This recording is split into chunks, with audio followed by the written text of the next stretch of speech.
اے جن، میں نے اپنے بزرگوں سے سنا ہے کہ اب سے کئی سو سال پہلے ملک یونان میں ایک بادشاہ حکومت کرتا تھا۔ یوں تو وہ رعایا پرور، انصاف پسند اور مہربان طبیعت کا مالک تھا، مگر کانوں کا بہت کچا اور طبیعت کا بہت کمزور تھا۔ جو اس کا وزیر کہتا بلا سوچے سمجھے اور بغیر تصدیق کیے اس پر یقین کر لیتا تھا۔ چنانچہ نام تو بادشاہ کا تھا، مگر حقیقت میں بادشاہ کے پردے میں وزیر حکومت کرتا تھا۔ پھر بھی چونکہ امن کا زمانہ تھا، رعیت خوشحال و آباد تھی، ملک خدا کی نعمتوں سے مالا مال تھا، اور کوئی دوسرا امیر یا سردار وزیر کی طاقت سے واقف ہوتے ہوئے بادشاہ کی نظروں میں چڑھنے اور بڑھنے کی کوشش نہیں کرتا تھا، اس لیے بڑے چین و سکون سے دن گزر رہے تھے۔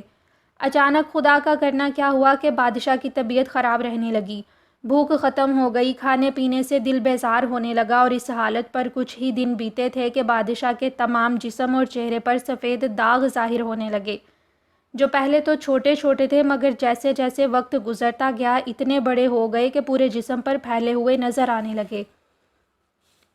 ان داغوں کی وجہ سے بادشاہ کی صورت ہی مکروہ اور بدصورت بلکہ خوفناک دکھائی دینے لگی۔ بادشاہ لوگوں کے سامنے اور دربار میں بیٹھنے سے ہچکچانے لگا۔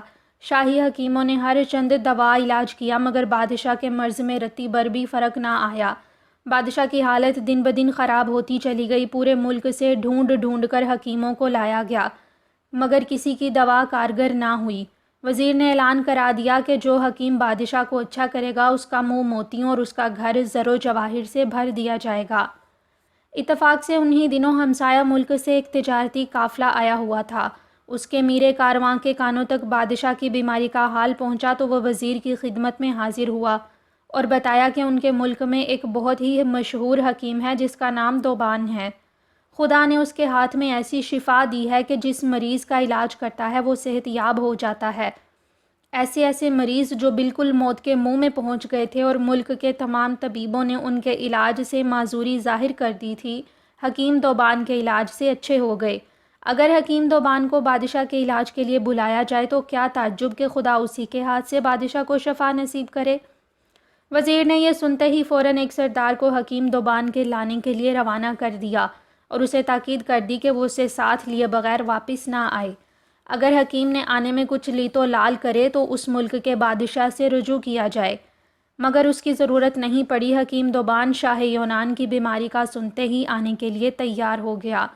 اس نے آتے ہی بڑے غور سے بادشاہ کا معائنہ کرنا شروع کر دیا، مختلف سوالات پوچھے، بڑی دیر تک کچھ سوچتا رہا اور پھر بتایا کہ بادشاہ کا علاج اس کی سمجھ میں آ گیا ہے، مگر اس کے لیے کچھ تیاری کی ضرورت پڑے گی، اس لیے بادشاہ اپنے آدمیوں کو حکم دے کہ جس قسم کی دوائیں اور جڑی بوٹیاں درکار ہیں وہ بلا تاخیر فراہم کر دی جائیں، اور محل کے سامنے واقع شاہی باغ کا مالی اور اس کا عملہ اس کی ہدایات کی پابندی کرے اور جو کام وہ ان سے لینا چاہے لے سکے۔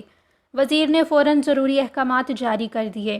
حکیم دوبان نے باغ میں گھاس کا ایک وسیع میدان اپنے مقصد کے لیے انتخاب کیا اور کچھ جڑی بوٹیوں کو پیس کر مالی کے حوالے کیا کہ جب وہ گھاس کو پانی دیا کرے تو اس میں یہ دوا بھی شامل کر لیا کرے، اور اس دوا ملے پانی سے 3 دن تک صبح و شام گھاس کو سیراب کرتا رہے۔ مالی کو یہ ہدایات دینے کے بعد حکیم دوبان نے خود ایک خاص قسم کے درخت کی شاخ توڑ کر اس سے چوگان کھیلنے کی چھڑی تیار کی۔ چھڑی بن گئی تو اس نے بہت سی دوائیں گوندھ کر ایک گیند بنائی اور اسے سائے میں سوکھنے کے لیے رکھ دیا۔ 3 دن بعد وہ بادشاہ کی خدمت میں حاضر ہوا اور کہا کہ بادشاہ محل سے نکلے، گھوڑے پر سوار ہو اور اپنے باغ کے اس میدان میں اس چھڑی اور گیند سے چوگان کھیلے۔ خدا نے چاہا تو 1 ہفتہ میں اس کا مرض جاتا رہے گا۔ بادشاہ نے ایسا ہی کیا۔ جب اس نے چوگان کھیلنا شروع کی تو چھڑی پکڑنے سے اس کی ہتھیلیوں میں پسینہ آیا اور چھڑی کی دوائی کی تاثیر ہاتھ کے مساموں سے جسم کے اندر داخل ہونے لگی۔ اسی طرح گھاس کے میدان میں جو دوائیں ڈالی گئی تھیں ان کے بخارات اٹھ کر سانس کے ذریعہ اس کے خون میں پہنچنے لگے۔ پھر خود گیند پر جب دھوپ پڑی تو اس میں سے بھی کوئی خاص گیس نکل کر ہوا میں شامل ہوتی رہی۔ اس طرح جب بادشاہ گھنٹہ 2 گھنٹہ بعد چوگان کھیل کر پسینے میں تر بتر محل میں داخل ہوا تو اپنے آپ کو بے حد ہلکا پھلکا محسوس کر رہا تھا۔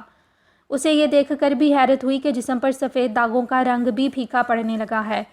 1 ہفتہ تک بادشاہ چوگان کھیلتا رہا اور آہستہ آہستہ اسے صحت حاصل ہوتی گئی، یہاں تک کہ 7ویں دن اس کا جسم ان داغوں سے بالکل پاک و صاف ہو چکا تھا۔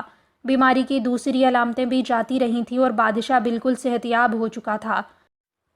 اس نے غسل صحت کیا اور پورے ملک میں دھوم مچ گئی کہ حکیم دوبان کے علاج سے خدا نے بادشاہ کو شفا بخشی۔ بادشاہ اتنا خوش تھا کہ اس نے نہ صرف انعام و اکرام دیا بلکہ اسے ایک عالیشان حویلی، نوکر چاکر، جاگیر، ہاتھی، گھوڑے اور سامان عیش و عشرت دے کر مجبور کیا کہ وہ ہمیشہ کے لیے وہیں رہ جائے۔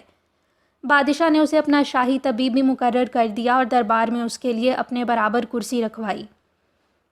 یہ تمام باتیں وزیر کو بے حد ناگوار گزریں۔ وہ سمجھ رہا تھا کہ حکیم کو انعام و اکرام دے کر رخصت کر دیا جائے گا، لیکن جب حکیم دوبان کو دربار میں وہ جگہ دی گئی جو خود وزیر کی تھی، تب اسے اندیشہ پیدا ہوا کہ کہیں یہ حکیم بادشاہ کی نظر میں اس سے بھی زیادہ قدر و منزلت حاصل نہ کر لے۔ ادھر بادشاہ کا انداز بھی کچھ ایسا ہی تھا۔ وہ حکیم دوبان سے اور اس کی ذہانت سے اتنا متاثر تھا کہ امور سلطنت میں بھی اس سے مشورے کرنے لگا، اور تجربہ سے معلوم ہوا کہ وزیر کے مقابلہ میں حکیم کی رائے زیادہ بہتر و مناسب ثابت ہوتی ہے۔ چنانچہ بادشاہ روز بروز حکیم کے مرتبہ اور عزت میں اضافہ کرتا چلا گیا، یہاں تک کہ وزیر کو خاموشی کی تاب نہ رہی اور اس نے بادشاہ کو حکیم دوبان کی جانب سے بدگمان کرنے اور اسے نظر سے گرانے کا فیصلہ کیا۔ چنانچہ ایک دن موقع پا کر وزیر نے حکیم کی برائیاں شروع کر دیں۔ اس نے کہا کہ اسے بڑے قابل اعتماد ذریعہ سے پتہ چلا ہے کہ حکیم دوبان ہمسایہ ملک کے بادشاہ کا جاسوس ہے، اور اسے اسی لیے بھیجا گیا ہے کہ وہ شاہ یونان کی بیماری کا علاج کر کے اسے صحت یاب کرے، اور جب بادشاہ کی نظروں میں اپنی خوب قدر و منزلت پیدا کر لے تو آہستہ آہستہ حکومت کے معاملات میں دخل دینا شروع کرے، بادشاہ کو اس طرح اپنی مٹھی میں کرے کہ وہ اس کی مرضی کے خلاف کوئی قدم ہی نہ اٹھا سکے، اور یوں رفتہ رفتہ اسے حکومت سے بے دخل کر کے پڑوسی ملک کے بادشاہ کے لیے راستہ صاف کر دے۔ وزیر نے بادشاہ کو بتایا کہ اس نے بعض مشتبہ افراد کو حکیم دوبان کے گھر آتے جاتے دیکھا ہے، اور وہ لوگ بڑی بڑی دیر تک وہاں بیٹھے حکومت کے خلاف سازشی منصوبے تیار کرتے رہتے ہیں۔ شاہ یونان نے اپنے وزیر کی تمام باتیں سنیں، مگر وہ حکیم دوبان کی اتنی قدر کرتا تھا کہ ایک بات پر بھی یقین نہیں کیا۔ ہم جانتے ہیں کہ تم حکیم صاحب سے جلتے ہو اور اسی لیے ہمیں ان کے خلاف بھڑکانا چاہتے ہو، اس نے کہا، مگر ہم تمہاری باتوں میں آ کر حکیم دوبان کے خلاف کوئی قدم نہیں اٹھانا چاہتے، کیونکہ اگر ہم نے ایسا کیا تو یقیناً ہمیں اسی طرح پچھتانا پڑے گا جس طرح وہ مصری سوداگر اپنے پیارے طوطے کو مار کر پچھتایا تھا۔ وزیر نے یہ سن کر بڑی حیرت و دلچسپی سے شاہ یونان کی طرف دیکھا۔